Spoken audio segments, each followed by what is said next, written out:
everyone. Thank you for joining us today. My name is Kendra Anderson, and I work at Midwest Dairy, and I'm going to be your moderator today. Please type your questions that you have along the tour today in the Q&A box on Zoom and the chat box on YouTube, and we're going to do the best that we can to answer all of your questions today. To kick things off, we really want to learn where you all are watching from. Can you type where you are from in the chat box or the Q&A box, and we look forward to seeing your answers. Midwest Dairy is proud to partner with Illinois Egg in the Classroom to bring this tour to your classrooms today. Please visit their website and social media pages for additional resources on a variety of agricultural topics to incorporate agriculture into your curriculum. Today we are visiting Lenkaitis Holsteins in Campton Hills, Illinois, which is just 40 miles from Chicago. Let's all say hello to Sarah, who is our dairy farmer and is going to be our tour guide today. Sarah is joining us live from her calf barn. Sarah, can you tell us a little bit more about your farm and about those cute calves that we see in the background? Absolutely, Kendra. As Kendra said, my name is Sarah Lenkaitis, and this is my family's dairy farm. This farm was started by my husband's parents in 1983, and today my husband Andy and I farm here along with our 2.5-year-old son, Lucas. So as Kendra said, we are a dairy farm and we're dairy farmers. So we produce milk that you guys get to enjoy and that can get made into dairy products like yogurt and cream cheese and ice cream and everything like that. So in order for a cow to start producing milk, she has to have a baby. And so all of the cows on our farm are girls. So all of them are females. So a female is called a cow.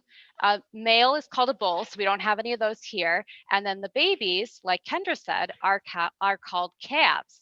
So here we are in our calf barn. And the calf here that you're looking at now is our youngest baby. And so she was born on Sunday. And when a calf is born, she weighs about 80 pounds.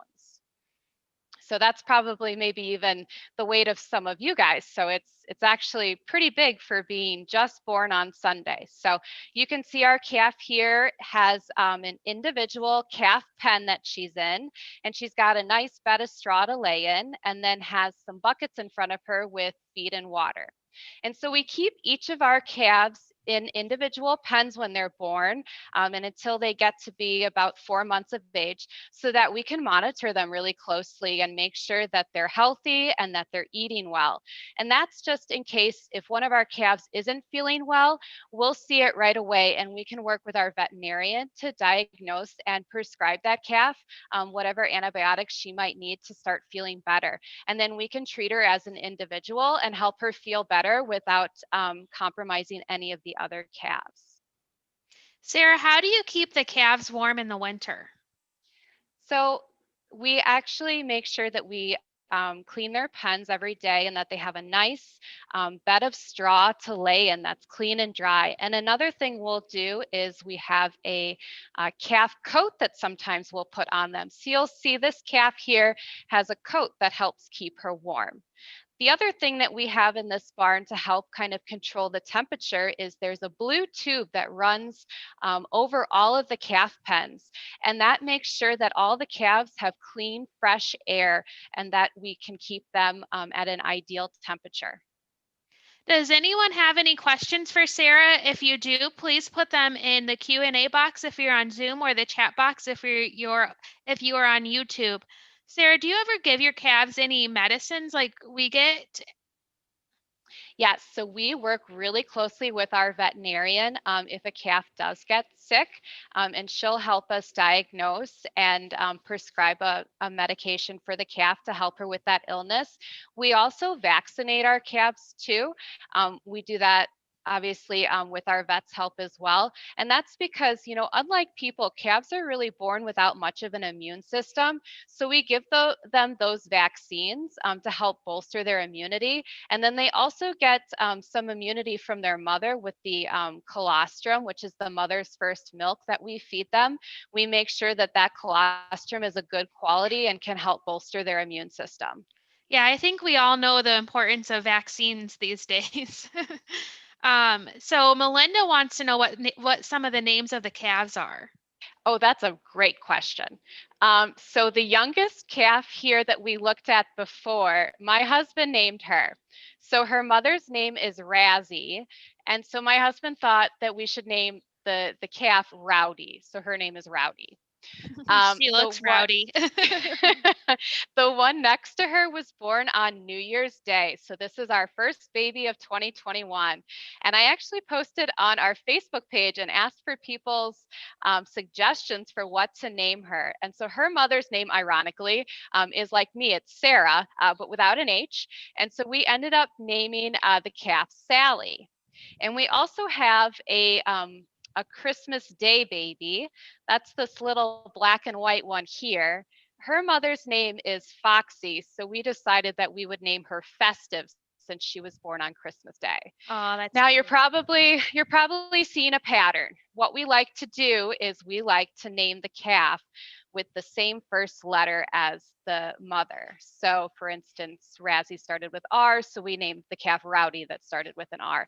And so that kind of helps us keep track of our genetic lines and helps me remember what families, what cows belong with what calves.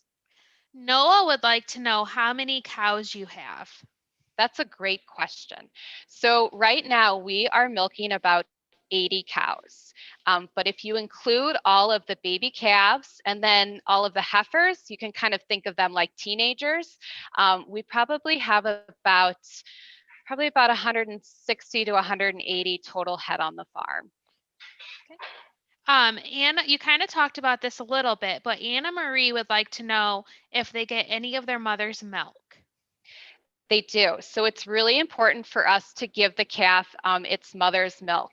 And so what we do is we will separate the cow and the calf about 30 minutes after birth. So we let the cow lick off the calf, which helps stimulate blood flow for the calf and helps stimulate milk letdown for the cow. Then we milk the cow in the robotic milker and collect that colostrum. And then I actually use a tool called a Brix refractometer, and that helps measure the quality of the colostrum to tell me how good it is. And so based on the quality and the quantity that the cow produces, I'll feed that milk to the calf. And we actually give that colostrum to the calf for its first 4 feedings. And then we transition it to what we call a milk replacer that we feed the calf twice a day, which is actually kind of like a baby formula. So we mix a powder with a water, and then that provides a consistent formula that we feed the calves twice a day. Stacy would like to know if the calves get to go outside. So our calves live in these individual pens. You can see like the ones that were just born are kind of in a smaller pen. And then we kind of graduate them what we call to a double suite when they're about a month old. And then when we wean them, which is the process when their diet changes from having milk in it to not, and it's just hay and grain and water, we put them in groups. And those groups are housed outside. And so those cows have access to a lean-to where they can lay when the weather isn't great. And then when it's nice and warm in the spring and the summer and the grass is growing, we actually let those animals out on pasture so that they can eat some grass and get some exercise as a part of it too. It can be really challenging in the Midwest to have animals outside just because of the cold winter weather and sometimes the mud when it rains a lot. But when we're able to, we do get some of our animals out on pasture. So that's a great question. Adeline would like to know what you do with the boy babies. That's a good question. So like I said, we don't keep any of the boy calves since they aren't the ones that produce the milk. So we sell them to a neighbor that raises them as steers. And can you tell them what a steer is, Sarah? So a steer is a castrated male calf, which will then be fed a diet, usually mainly corn and hay, and they will enter the beef market. So that is where you get some of your different meats from, and depending on what breed of boy cow it is, you can think of it as maybe your ground beef. Um, we do we do have some beef breed calves on our farm, some Angus crosses, and those also get raised as meat as well.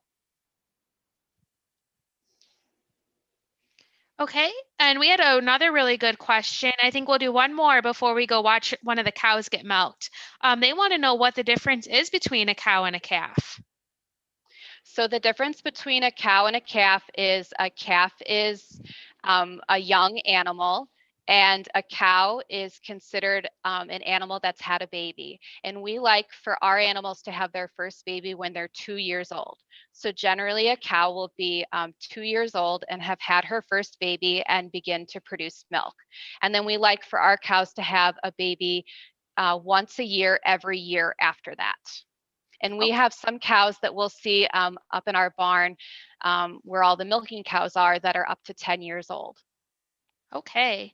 I think we're gonna, in the sake of time, we will keep answering questions, but we're gonna go watch a cow get milked. And while Sarah heads to that barn, we're gonna play some trivia.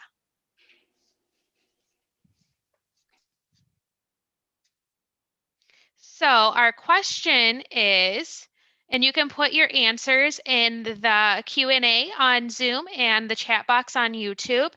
On average, how much milk does a dairy cow produce each day? Is it A, 1 to 2 gallons, B, 3 to 5 gallons, C, 8 to 10 gallons, or D, 15 to 20 gallons?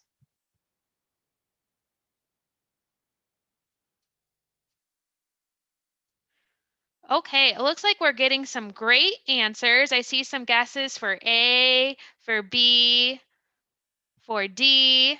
The right answer is C, 8 to 10 gallons. I think we got ahead on our trivia. So the answer, a cow gives 8 to 10 gallons of milk a day. So they have to eat a lot of food in order to give that much milk.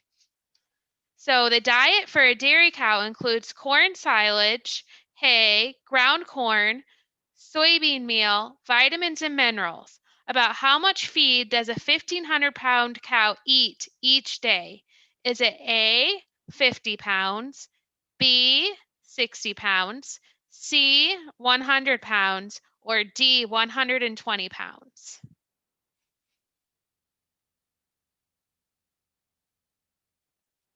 Okay, I'm seeing lots of good guesses. A cow eats 100 pounds of food every single day.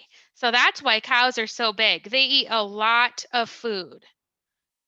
I think we have time to do one more trivia question, and then we'll see if Sarah's ready for us in the robot room. So, about how many dairy cows are in Illinois?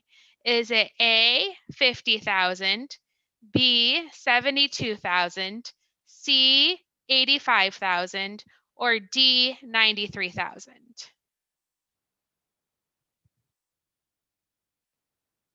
And I'm seeing lots of good guesses again. The answer is D, 93,000. There's lots of dairy cows in Illinois. Just out of curiosity, if you guys have a guess as to where Illinois ranks in milk production in the United States, you can put that in the Q&A box or the chat box, and we can come back to that because it looks like Sarah is ready for us. So we kind of alluded to it. Sarah uses a really cool machine to milk her cows. Sarah, do you want to tell us about that? Yeah, absolutely. So we started milking our cows using robotic milkers about 2.5 years ago. And so we have 2 of those at our farm, and they are available to the cows 24 hours a day, 7 days a week. The cows can set their own schedule and visit whenever they'd like. On average, our cows visit the robotic milker about 3 times every day. So what happens is the cow will come into the box, and there is a collar on the cow that reads her. It's this green collar here that you can see on our friend Diva, who's being a diva. And so the box identifies the cow and determines whether enough time has elapsed since her last milking for her to be milked again. And if so, it will begin to milk her. So you'll see right now we have a cow milking in the box. Her name is Cricket. And so what happens is the arm comes out from the side and it has a camera on the front of it. And the camera locates each of her 4 teats and attaches it to her. And then if some of you are kind of familiar with the milking process, you know that someone usually dips the teats and wipes them to clean and sanitize them. So the machine does this for us. So once it attaches to her udder, it does clean and sanitize her teats before it then starts milking her. And then she'll be in the box for about 5 to 7 minutes for her to milk. And part of the incentive for her to come into the box to be milked is she is fed a pellet, a pelleted feed when she's in the box. So in that feed bowl that's in front of her, she gets a little treat while she's being milked. So the great part about the robots is that it milks the cow the same way every time. So it's very consistent, and cows are creatures of habit and love consistency. And the great part for us as dairy farmers is you can see on the screen here, we get lots of information about every cow and every cow's milking. And that really helps us keep a good tab on each individual cow's health and the health of our herd in general. And so we know that if a cow doesn't produce as much milk as she's usually expected to give, it could be a sign that she's not feeling well. And so we know that we need to go and check her out further. So the robotic milkers both help us get our cows milked with a lot less labor, and they also give us a lot of data that help us be better dairy farmers. Sarah, Ms. Edscorn's class, room 209, would like to know, what breed are these cows? That's a great question. So the breed of dairy cows that we have at our farm are called Holsteins. And you'll notice that some of them are red and white and some of them are black and white. And that's just a simple difference in their coat color. So red is actually a recessive genetic trait. So you need 2 copies of that allele for them to have a red coat color.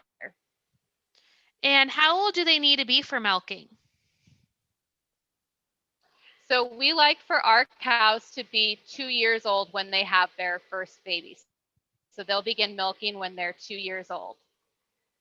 Okay. And does the machine hurt the cows? Note the machine does not hurt the cows.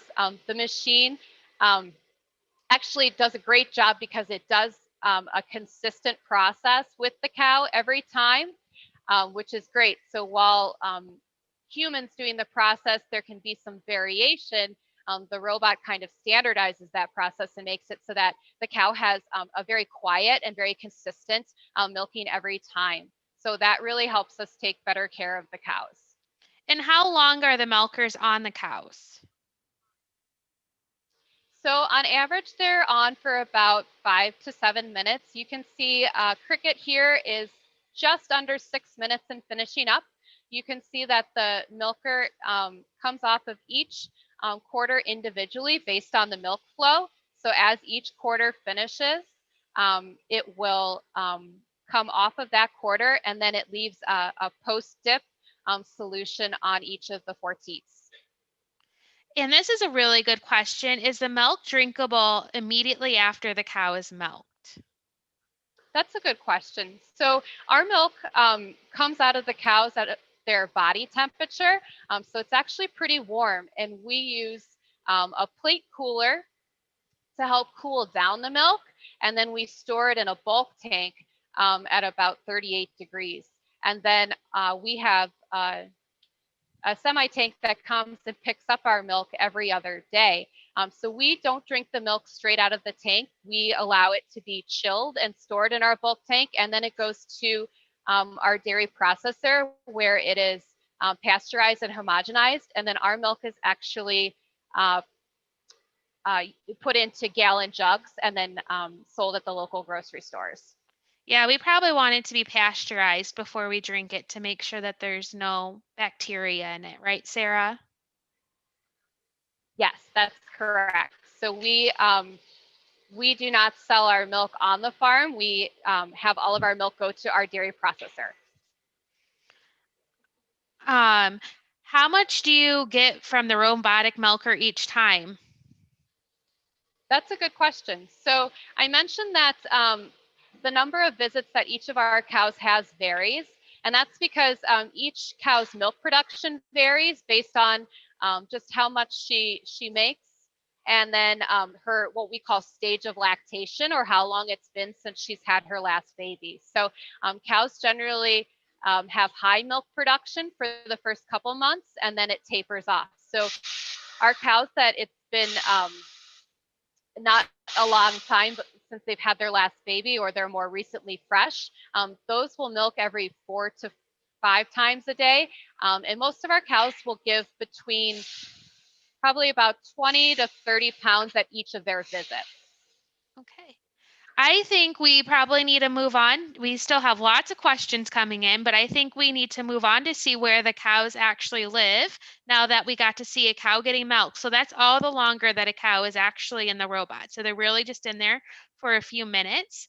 While Sarah is walking to where the cows live, she's going to tell us about where the milk goes after it leaves the cow in the robot. Yeah, so like I mentioned, our milk gets picked up every other day, and it goes to a processing plant that's nearby where it is bottled and sold at local grocery stores. And something that I do that you guys might find fun too is you can always go to where'smymilkfrom.com. And if you type the plant code that you see inkjetted on the dairy product that you buy from the store, you can see where it was manufactured. So I kind of always like to plug in that code to see where my, cottage cheese or heavy whipping cream came from. And it's always kind of nice to see when it comes from our local plant and it is delivered to the local grocery store. So most milk actually, it takes about 48 hours for it to get from the farm to a store shelf. So it's actually quite quick. Yeah, and we showed a picture of the big tank, the big steel tank that the milk is stored in, and you said that it gets picked up every other day. How long does it take the milk to get to the grocery store? So on average, it takes about 48 hours for the milk to get from the farm to the store. Okay. So, Sarah, I see you're in the freestall barn. Do you want to tell us about where the cows live? Sure. So this is the, I guess, house that our cows live in. We call it a freestall barn, which it kind of is exactly what the name implies. The cows are able to lay in whatever stall they'd like to. So sometimes I equate it to your school lunchroom. We have cows that always lay in the same stall or always find the same friends and will lay together. So cows are social creatures, and sometimes you'll see some of the same ones hanging out with each other. Yeah, so we have some questions. Like I noticed that the cows are wearing earrings, and somebody asked us about the tagging of the calves and the cows. So do you want to tell us what those earrings tell us? Sure. So the cow right here is actually the cow we just watched being milked. Her name is Cricket. So she exited the robotic milker and is up here at the feed bunk and probably going to eat some feed before she goes and lays down. We'll try to get a good angle here so you can see her ear tag. You'll notice that there's 3 lines on there. So the top line is her birth date, the middle line is her name, and the bottom is her number. So each of our cows has one of those tags that says those 3 things on there. So all of our cows have a name and a number that we use to keep track of them. Your cows seem very friendly, Sarah. Are they pets? So a lot of our cows are very friendly, and that's something that you'll notice a lot in freestall barns that also have robotic milkers is because the cows set their own schedule, they kind of get to be very friendly when they see people around. Yeah, so somebody asked if the milking process is 24/7. So the robotic milkers are available to the cows 24 hours a day, 7 days a week, except for 2 hours a day, once in the morning and once in the evening when the box is closed to run a full system wash. And that's just us cleaning and sanitizing the equipment. But other than that, the cow can visit the robotic milker whenever she'd want. So sometimes we do have a cow that forgets that she needs to go and milk. Sometimes she just gets laying in a comfortable stall, and we notice that it's been a little bit since she's visited the robotic milker. So we like for our cows to visit the robotic milker a minimum of twice a day. So we call those cows fetch cows. So every once in a while, we'll go out and fetch them from the freestall barn to remind them that it's time to milk. But other than that, we let the cows set their schedule of when they want to eat, when they want to lay down, and when they want to milk. Can you show us the feed that the cows eat? Can you give us a close-up of that and kind of talk Sure. about everything that's in their food? Yeah, so here's kind of a close-up of the feed that our cows eat. And so we kind of call it a cow casserole. So we have a mix sheet that we have from our nutritionist. So they formulate the diet for the cows to make sure that it's a complete diet, everything that they need. And we grow a few of our crops. So we grow hay and we grow corn. And both of those make some of the forages that we put into the recipe, into the cow casserole. And then I think, Kendra, you mentioned some of the other ingredients earlier. So we feed our cows some ground corn. We also feed them a couple of byproducts. So we feed them whole fuzzy cottonseed and some corn gluten, which are things that couldn't otherwise be used, but cows are great recyclers. So they're able to digest, as you can tell from the list of ingredients we've been listing off, a lot of plant-based materials. And so they can turn those things into milk that you and I can enjoy. And they're products that couldn't otherwise be used by you or me. So Yeah, cows are great recyclers. Sarah, I think we have a video of the robot pushing feed if we want to show that. Oh, that'd be great.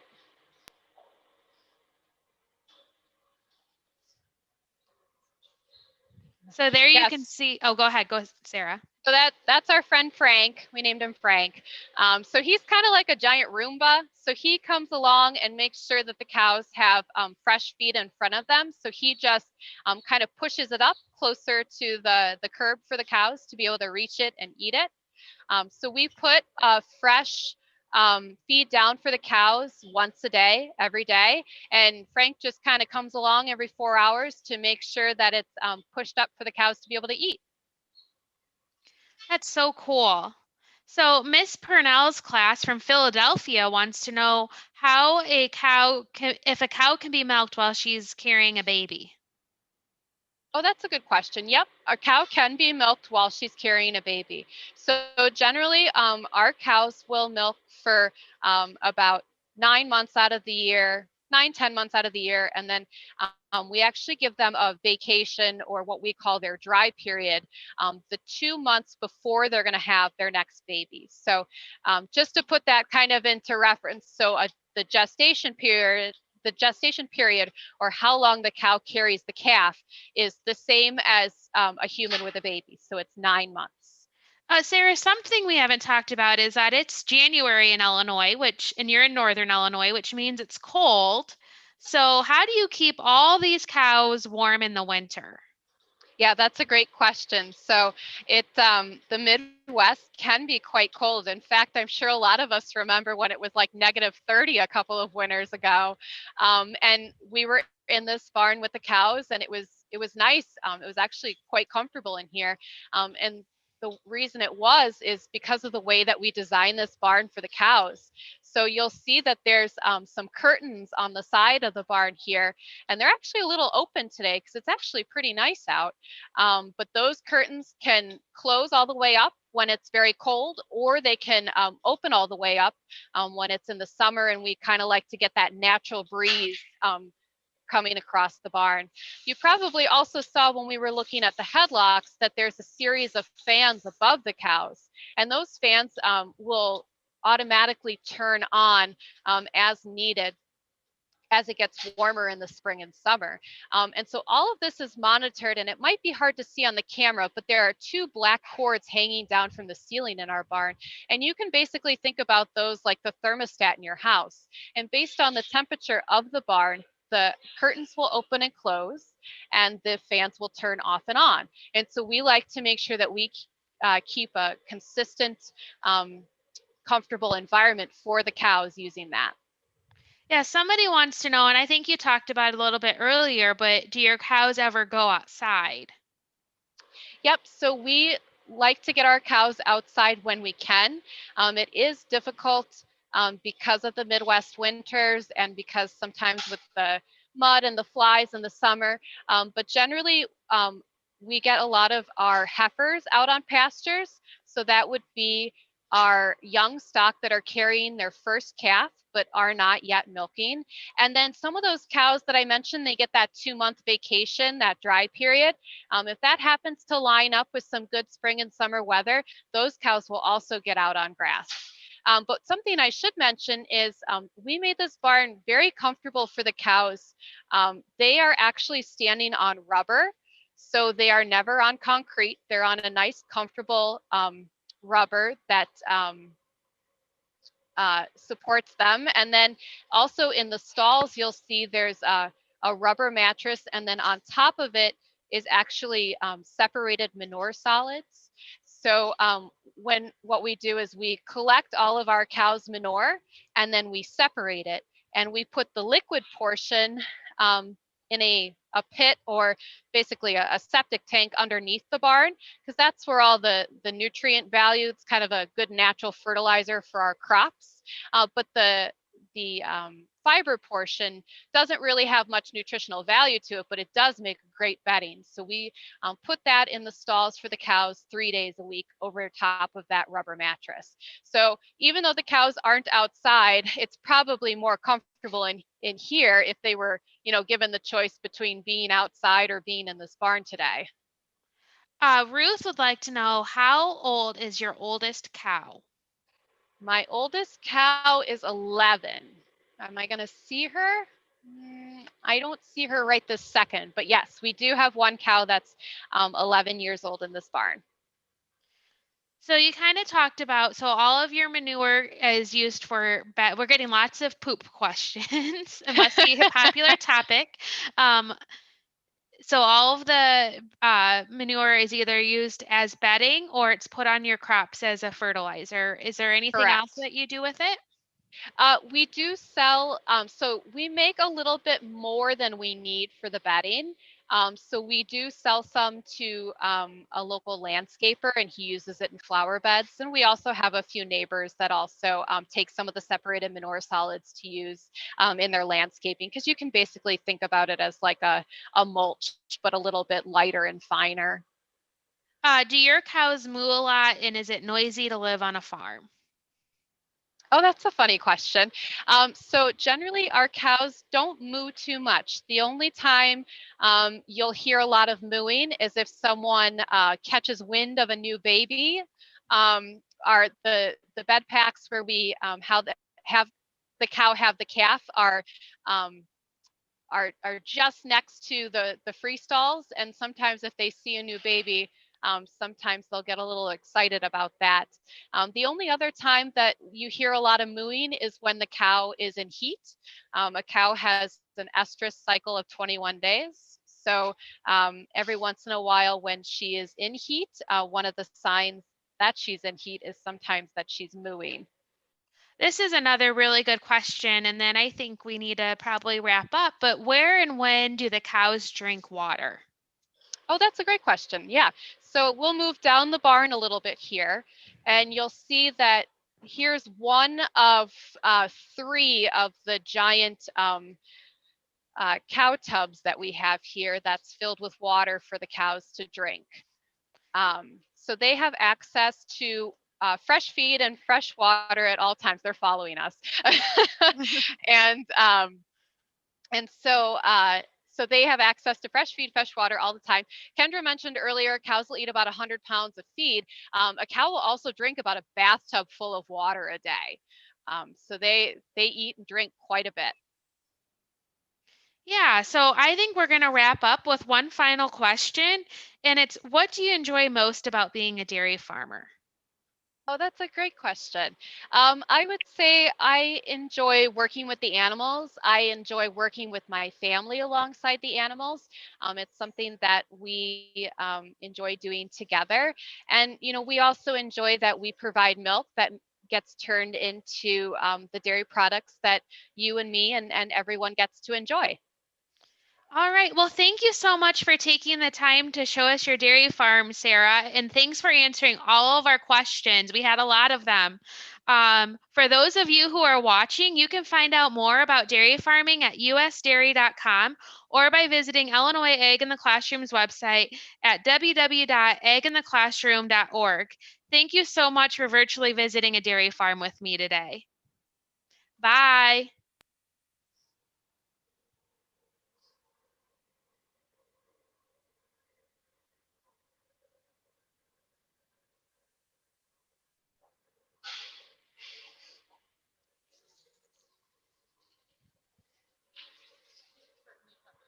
What's that? Oh.